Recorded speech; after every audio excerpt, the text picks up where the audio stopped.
The message came at 7:42 a.m., a few minutes after sunrise. Daniel had been standing by the kitchen window, watching the steam rise from his coffee, when his phone vibrated against the counter. He didn't think much of it at first. Messages at that hour usually came from clients or from one of his brothers dropping a morning joke. But when he picked up the phone and saw her name, the breath caught in his throat. Lena's sparkling heart. He opened it, expecting the usual sweet line, maybe a reminder to take his vitamins like she always sent. Instead, there were 13 words that would echo in his mind for the rest of the day. Going on a short vacation with Mark. Don't be jealous, okay? Mark. Her ex. For a long moment Daniel just stared at the screen, blinking as if the words might rearrange themselves into something harmless. The coffee cooled beside him, untouched. Outside, morning light spread through the neighborhood, but inside the small kitchen the air felt suddenly heavy. He reread the text again, slower this time. Going on a short vacation with Mark. Don't be jealous, okay? The casual tone stung more than the message itself. It sounded like something you'd say about borrowing an umbrella, not going away with someone who once held your heart. Daniel's thumb hovered over the keyboard. His chest tightened, thoughts racing. A vacation? With Mark? They had been married 3 years, solid years, or so he believed. There were arguments, of course, the kind every couple has, but nothing that hinted at this. He typed a dozen responses and erased them all. Finally, he wrote only one word. Why? She didn't reply. He waited an hour, pacing from room to room. The sun climbed higher, the silence grew louder. Their apartment felt emptier than usual, even though her perfume still lingered in the hallway. On the kitchen table lay 2 mugs, his and hers, symbols of the routine they'd built together: morning coffee, shared news, soft laughter. When she finally texted back, it was only a few lines. It's just a friendly trip. Mark's organizing something for old friends. You worry too much, Dan. He stared at that message until the letters blurred. Old friends. Friendly trip. You worry too much. Daniel rubbed his temples. He wanted to trust her. Trust had always been their strongest thread, or so he thought. But something about the way she dismissed his concern, the way she named her ex so casually, unsettled him. He remembered the first time he'd heard that name, Mark, 2 years ago, at a dinner party when an old college friend had asked Lena how she'd been since the breakup. Lena had laughed it off and said, ancient history. Daniel had brushed it aside. Everyone had a past. But now, ancient history was booking vacations. The hours dragged on. He tried working on his laptop, but every few minutes his eyes drifted to his phone. No more messages. Around noon he called her. The call rang twice and went to voicemail. He listened to the recorded greeting, her cheerful voice saying, "Hey, it's Lena. Leave a message and I'll call you right back." Then hung up without speaking. He sat back in his chair, staring at the wall, the clock ticking somewhere behind him. Maybe I'm overreacting. The thought surfaced, desperate for comfort. Maybe it's really just a trip. Maybe Mark's married now, maybe it's a group thing. But another thought crept in, darker and sharper. If it's innocent, why didn't she tell me before? Why send a text instead of talking to me face to face?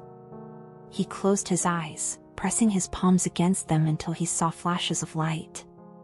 When Lena came home that evening, Daniel was still sitting in the living room, the same untouched mug of coffee beside him.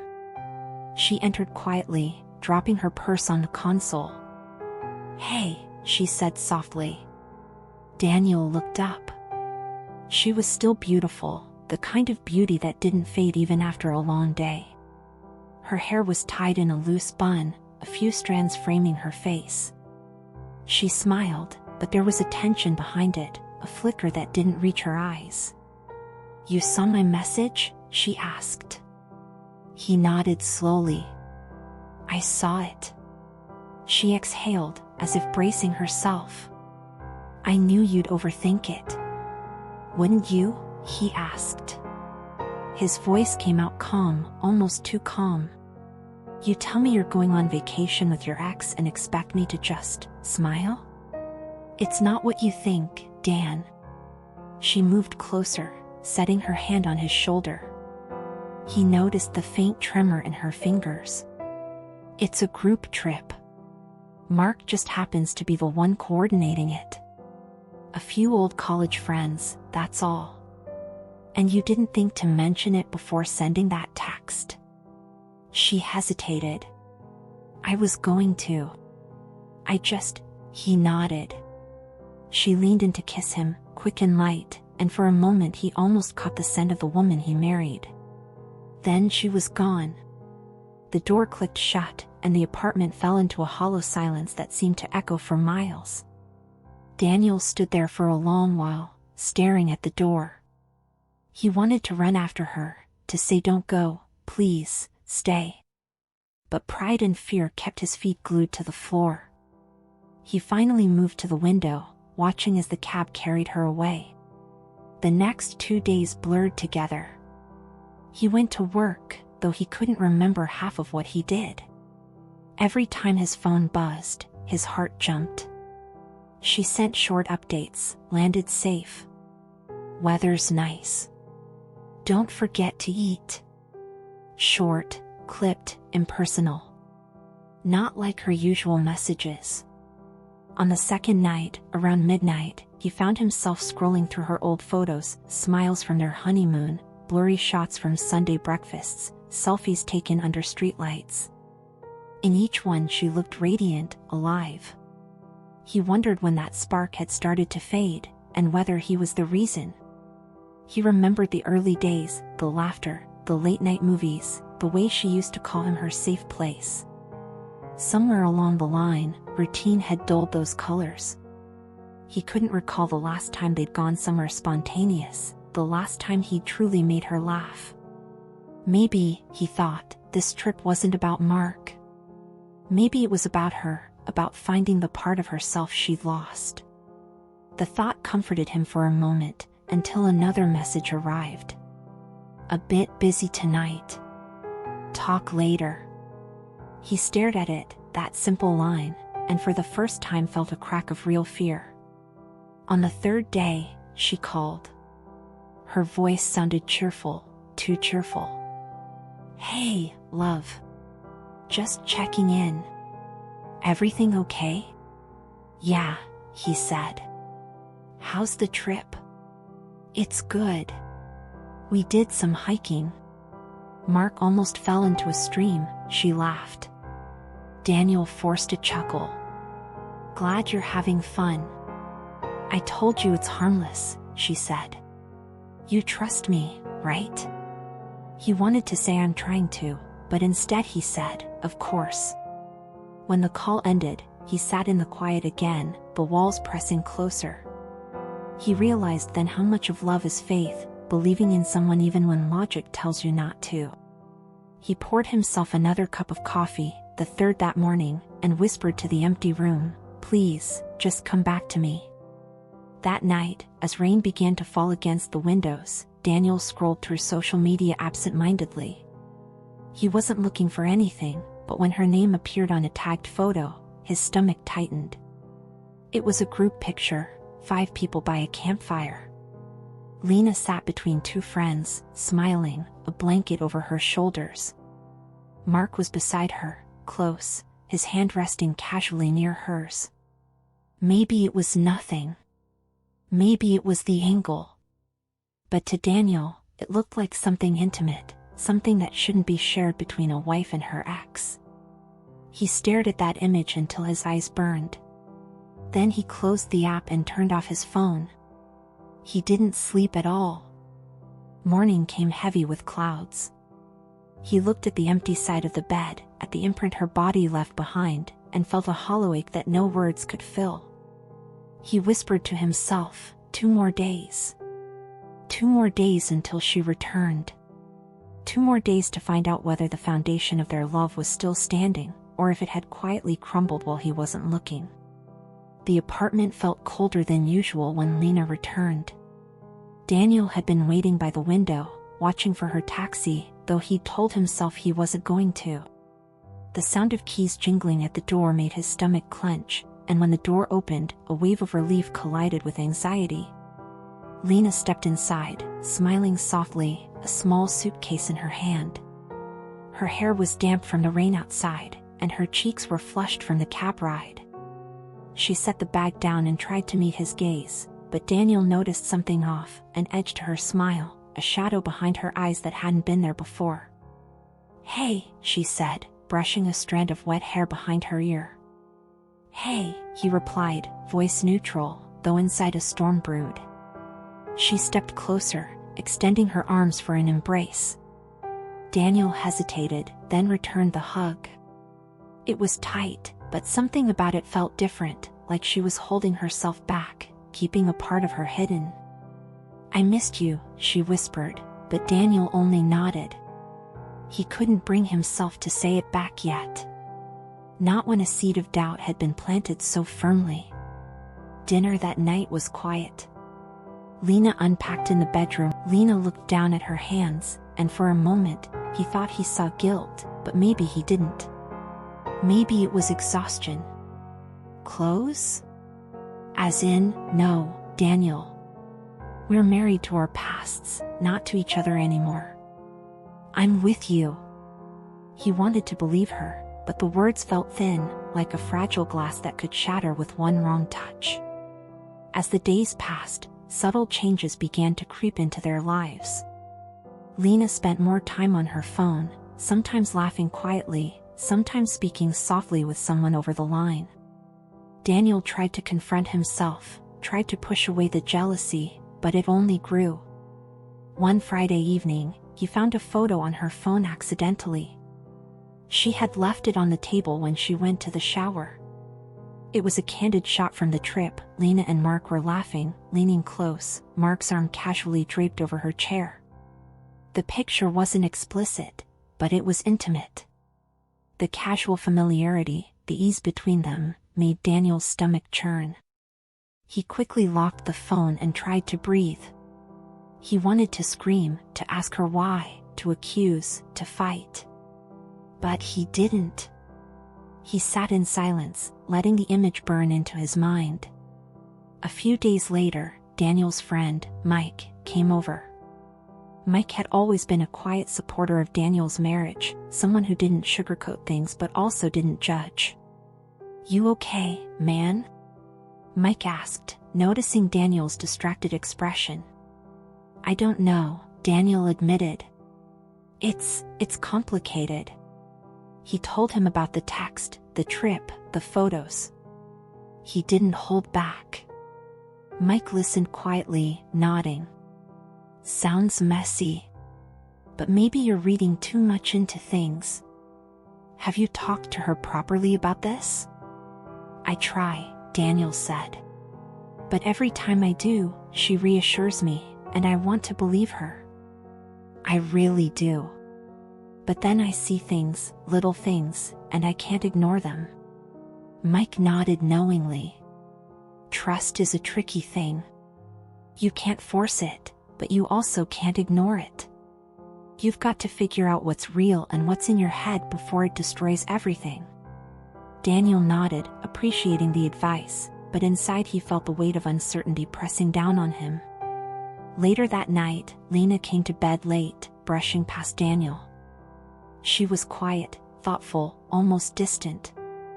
"Sorry," she murmured. "I was on a call with Mark. He had some questions about the photos from the trip." Daniel's heart stopped for a moment. "Questions?" "Yes, like organizing details. Just work stuff." "You don't need to worry." "I don't know what to do," he admitted, voice barely above a whisper. "I don't know if I'm imagining things or if," he trailed off, unable to finish the sentence. She turned to him then, her eyes soft, almost pleading. Daniel, I promise you, nothing happened. It's just over now. I'm here. With you. That's what matters. He wanted to believe her. He really did. But a seed of doubt, once planted, doesn't vanish easily. The tension between them grew, subtle but ever-present. Small arguments flared over trivial things, leaving dishes in the sink, forgetting to reply to a message, arriving late from work. But beneath every dispute was the unresolved question of trust, an invisible line stretching taut between them. One rainy afternoon, Daniel decided to confront the feelings directly. He couldn't wait for more small sparks of jealousy to become flames. "Lena, I need to know everything," he said, voice firm. "I need honesty. From start to finish. Don't leave anything out." She nodded, sitting down across from him. "Okay. I'll tell you everything. But you have to listen without interrupting." Daniel nodded, swallowing hard. She began with the trip itself, the hike in the mountains, the dinners, the games with old friends, Mark's presence, his casual joking. She painted the picture in detail, including every moment that might cause Daniel pain. Every pause, every laugh, every touch of her hand in the group, she described without embellishment or omission. When she finished, there was silence. "I stayed true to you," she said quietly. "I don't want to hurt you, Daniel. I know it looked close, but it was never more than friendship. You are my husband. That is the one thing I cannot betray." Daniel's chest tightened, relief mixing with lingering doubt. He wanted to scream and hug her at the same time. He wanted to believe her entirely, but his heart remembered the photos, the late-night calls, the laughter that seemed too familiar. He nodded slowly. I need time." She reached for his hand, holding it firmly. "Take it. I'll wait. I want us to get back to the way we were, but I'll give you the space you need." Over the next weeks, Daniel tried to rebuild trust, to see her as she was now rather than as the ghost of past interactions with Mark. He watched her carefully, not like a detective but like a man rediscovering the woman he loved. Small moments, a shared cup of coffee, a soft laugh, the brush of her hand against his, reminded him why he fell in love with her in the first place. But the memories of the trip, the unease, the photos, and the texts never fully disappeared. They lingered like shadows at the edges of his mind. He realized that some cracks in trust never completely heal. They can only be walked over. Daniel hesitated. Part of him wanted to demand to see the screen, to prove her honesty. But another part, the rational, reasoned side, told him that trust required restraint. He inhaled slowly, forcing his voice to remain calm. "Okay," he said quietly. I need to know, Lena. Really know, that nothing happened on that trip. I need that certainty." She reached for his hand, holding it firmly. "I've told you everything. I would never betray you, Daniel. That trip was a chapter of the past, nothing more." He nodded, swallowing hard. The tension didn't dissipate entirely, but he forced himself to accept her words, telling himself that love sometimes required faith even when fear whispered otherwise. A few days later, Lena suggested a quiet weekend getaway, just the two of them. Daniel hesitated. He had feared leaving the apartment, fearing that any outside glimpse of her world might reignite the doubts he tried so desperately to bury. Yet he agreed, knowing that avoiding life together would only widen the invisible cracks between them. They arrived at a small, secluded cabin by the lake. The weather was crisp, the water calm, the horizon blurred with mist and early morning light. For the first time in weeks, Daniel felt something like peace. They spent the day hiking, laughing at small things, sharing stories of their past adventures. At one point, Lena stumbled slightly on a rocky path, and Daniel caught her effortlessly, holding her close. Her laughter rang clear and unrestrained, the kind that had first drawn him to her. For a moment, the memories of suspicion and fear melted away, leaving only the warmth of her presence, the softness of her smile, and the reassurance of her embrace. That night, sitting by a fire in the cabin, they talked for hours. Lena shared childhood memories, stories of her parents, and dreams she had once held that she had long abandoned. Daniel listened, feeling a renewed connection.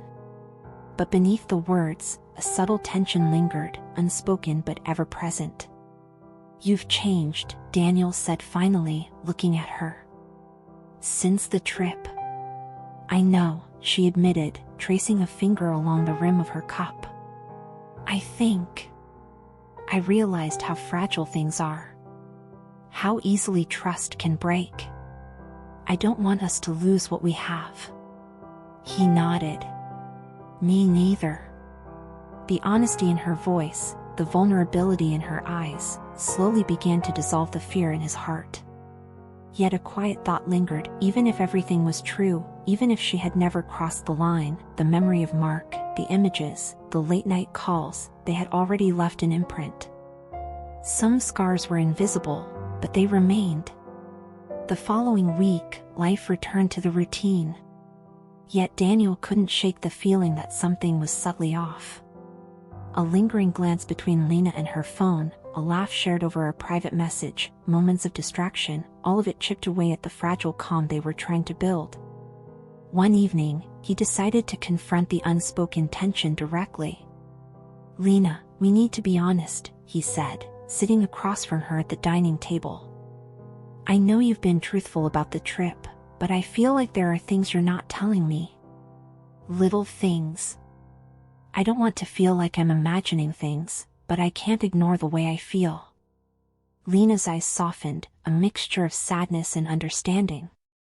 "I know, Daniel. I understand why you feel this way. And you're not imagining things completely. I haven't been perfect. I wanted to protect you from worry. I didn't want to hurt you with my small mistakes or casual interactions. But I see now that hiding things only made it worse." Daniel leaned back, taking in her words. There was a calmness to her voice, a sincerity that he hadn't heard since the trip. And yet, the unease lingered. He realized that trust, once fractured, could not simply be rebuilt with apologies or explanations. It required time, patience, and constant effort. In the following weeks, Daniel watched Lena with a renewed perspective. He tried to see her not through the lens of fear but with the memory of love that had drawn him to her in the first place. He began small rituals, leaving little notes in her bag, sharing lunch breaks during work calls, listening without judgment. Each gesture was a step toward healing, toward rebuilding what had been threatened. Lena, in turn, seemed to sense his effort. She smiled more openly, reached out more often, and included him in conversations she might have previously handled alone. The tension between them softened, though it never fully disappeared. One rainy afternoon, Daniel stumbled upon another photo from the trip, this time posted publicly by a mutual friend. Lena and Mark were in the frame again, laughing at a joke, but this time Daniel's reaction was different. He studied it, acknowledged the past, and let it go. He realized that love wasn't about erasing fear but about learning to coexist with it, to choose trust even when doubt lingered. By the time they celebrated their 4th wedding anniversary, the wounds were still present but subdued. The anniversary dinner was quiet but meaningful, filled with shared glances, warm touches, and subtle acknowledgments of the struggles they had endured. "You're different now," Lena said softly, as they walked hand in hand along the cobbled streets of the quiet town where they had spent the evening. "More thoughtful. And I think we understand each other better." Daniel squeezed her hand gently. "Yes. And I think we've learned that love is more than passion or excitement. It's patience, forgiveness, and the courage to face doubt together." She rested her head against his shoulder. "I'm glad we're still us." He smiled faintly, knowing that the truth of that statement was layered with complexity. They were not the same couple they had been before the trip. They were different, changed, tempered by uncertainty, yet still together. That realization brought a bittersweet comfort, proof that love could survive fragility, but that it would always require care, effort, and vigilance. Days turned into weeks, and slowly, the normal rhythm of life returned. Daniel continued to guard his heart gently, aware of the scars left behind but determined to nurture the trust that remained. Lena's openness grew, and together they navigated the delicate balance of rebuilding intimacy while honoring the lessons of the past. The memory of the trip with Mark never vanished completely. It lingered, a reminder that love, even in its strongest form, could be tested, bent, and questioned. Yet for Daniel and Lena, that memory became a foundation for growth rather than a chain of regret. They learned to speak their fears aloud, to confront discomfort without judgment, and to choose each other every day, even when trust felt fragile. Their marriage became a living testament to resilience, to the bittersweet truth that love is never perfect, but worth fighting for. And in the quiet moments, holding hands, sharing coffee, walking through rain-soaked streets, they found comfort in the imperfect, enduring reality of their bond. The days grew shorter as autumn crept in, painting the city in shades of gold and amber. Daniel tried to immerse himself in work, projects, and the small routines that kept his mind from wandering back to the trip, the texts, and the photos that had first sparked the uncertainty in his heart. Yet no matter how busy he became, the quiet moments, the pause before sleep, the stillness during morning coffee, always brought him back to Lena. He had learned to manage the lingering unease, but the awareness of it never fully vanished. Love, he realized, was no longer just passion or excitement. It was vigilance, patience, and the courage to confront what was uncomfortable. One Saturday afternoon, Lena suggested a visit to a nearby art exhibit. The gallery was quiet, the scent of polished wood and paint filling the air. She wandered among the paintings, her fingers grazing the edges of canvases, occasionally stopping to point out a detail Daniel would have missed. He followed silently, letting her take the lead, observing her in her element. "Daniel," she said softly, drawing his attention to a painting of a couple standing on a cliff, hands entwined, staring out at a stormy sea. "It reminds me of us, of how love can feel like it's being tested constantly, yet still hold firm if we don't let go." Daniel nodded, his throat tight. He wanted to respond with reassurance, with the certainty of faith in their bond, but instead he remained quiet. Words felt fragile against the weight of their shared history. As they left the gallery, a sudden drizzle began.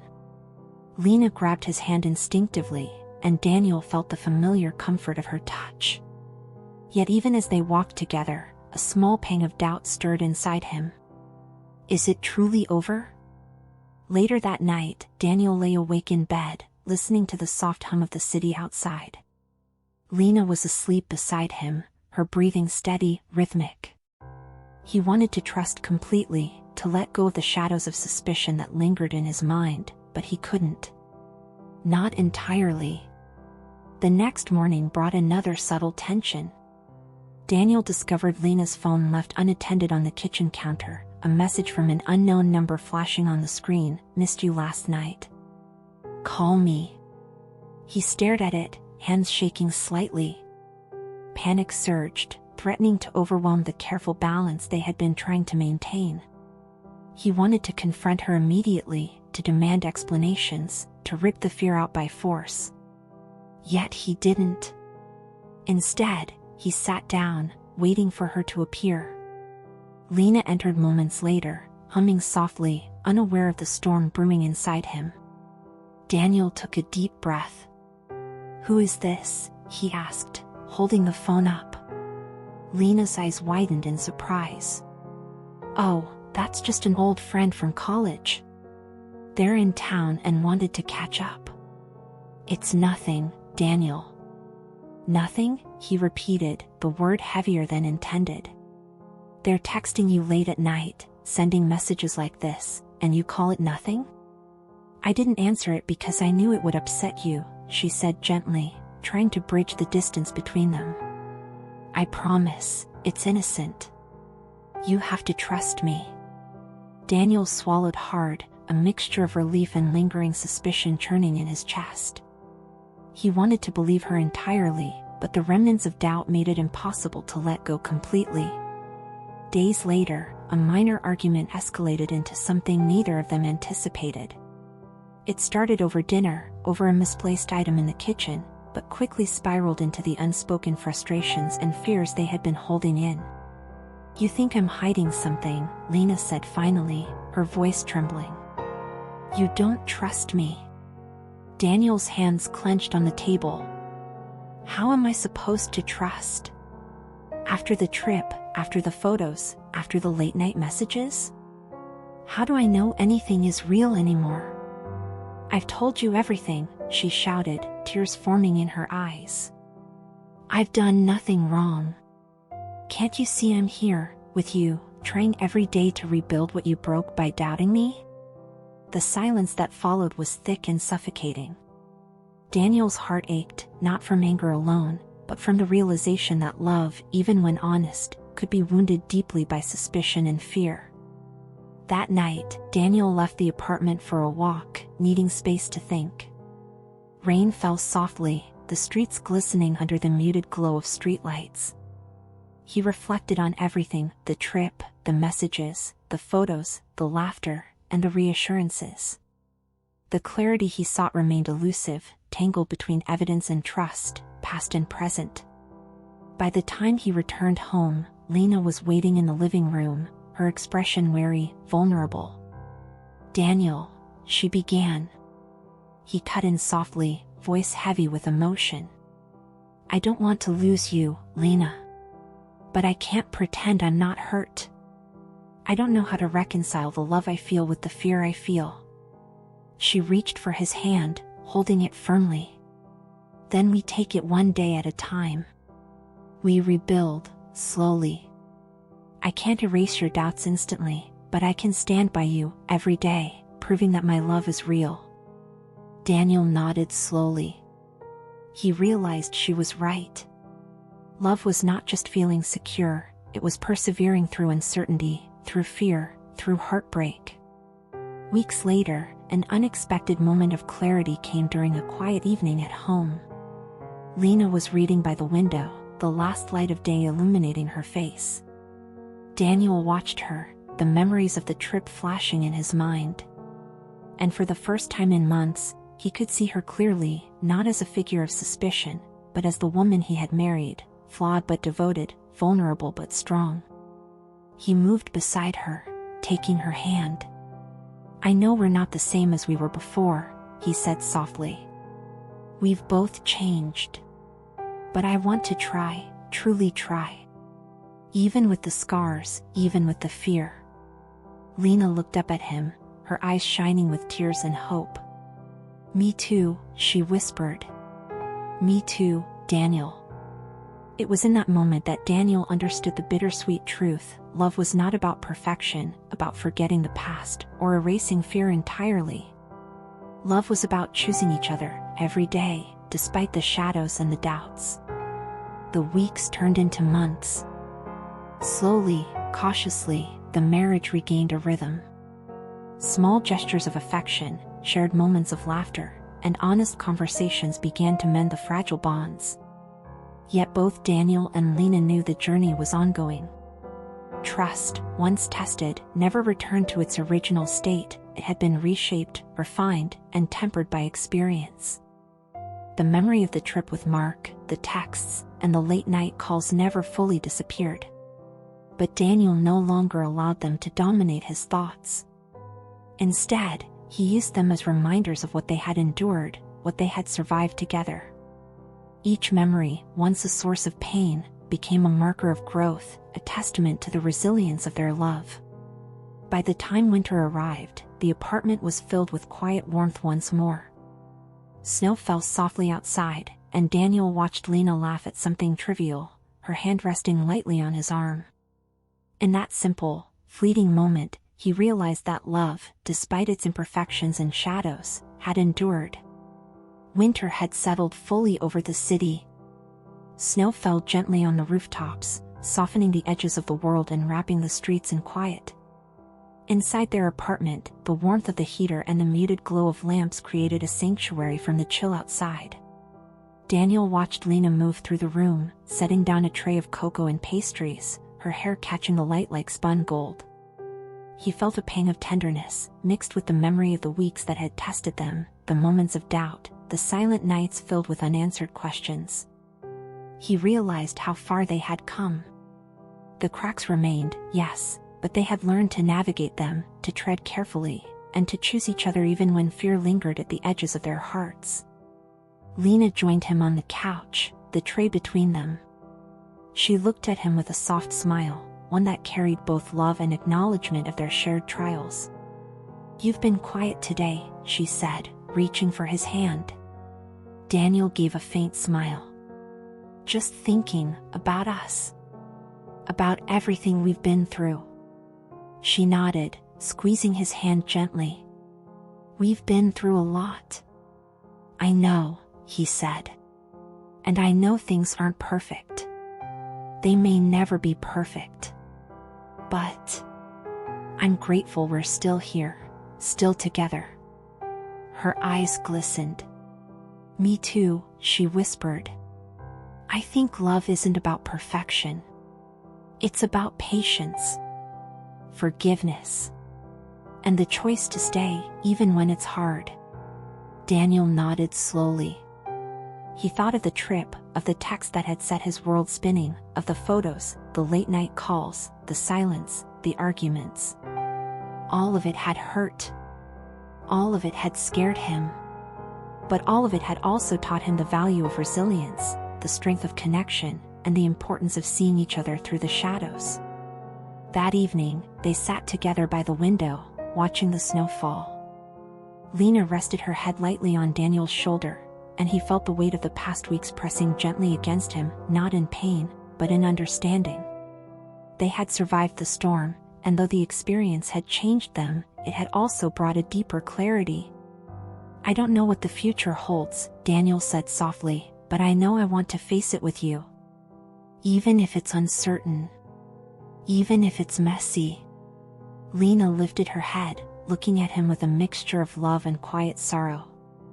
"I want that too. And I know there may be moments we'll struggle, but we'll face them together. That's all that matters." He nodded, the words heavy with meaning. They were a promise, fragile, yet enduring. In the weeks that followed, life continued with its normal rhythm. Daniel and Lena grew into a new understanding, one that accepted imperfections as part of love's terrain.